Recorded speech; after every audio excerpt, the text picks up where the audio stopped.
Respiratory rate কেমন, খুব high কিনা, পেশেন্টের চেস্ট ইনড্রয়িং আছে কিনা, কোনো রেসপিরেটরি ডিস্ট্রেসের কোনো সাইন আছে কিনা, ঠিক আছে। তারপরে আমরা দেখবো তার সার্কুলেশনের মধ্যে কি বাচ্চাটা শকে আছে কিনা, বাচ্চাটার পেরিফেরিটা কোল্ড কিনা, ঠিক আছে, পালসটা উইক র্যাপিড কিনা, ঠিক আছে। তারপর ক্যাপিলারি রিফিলিং টাইমটা 3 সেকেন্ডসের বেশি কিনা। হ্যাঁ, আর আরেকটা কি দেখবো, আরেকটা হচ্ছে যে পেশেন্টটা ডিহাইড্রেটেড কিনা। সেটা সাধারণত কোন ক্ষেত্রে হতে পারে, সিভিয়ার ডায়রিয়ার ক্ষেত্রে হতে পারে। হ্যাঁ, এগুলা একটা বাচ্চা নিউবর্ন আসলে তার ফার্স্ট ইমার্জেন্সি সাইন হচ্ছে এই জিনিসগুলো, এই প্যারামিটারগুলো আমরা চেক করব সবচেয়ে প্রায়োরিটি বেসিসে। দেন যদি এগুলো অবশ্যই কোনো একটা থাকে তাহলে অবশ্যই তাকে ইমিডিয়েট ইমার্জেন্সি ম্যানেজমেন্টে আমাকে যেতে হবে। যদি না থাকে সেক্ষেত্রে আরও কিছু সাইন আছে, সেগুলো আমাদেরকে বলা হয় চেক ফর প্রায়োরিটি সাইন।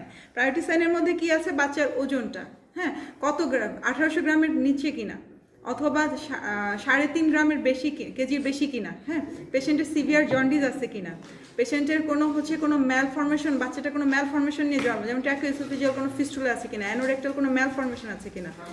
আরেকটা কি করবো, আরেকটা কিছু আর্জেন্ট সাইন দেখবো। সেটা কি দেখবো?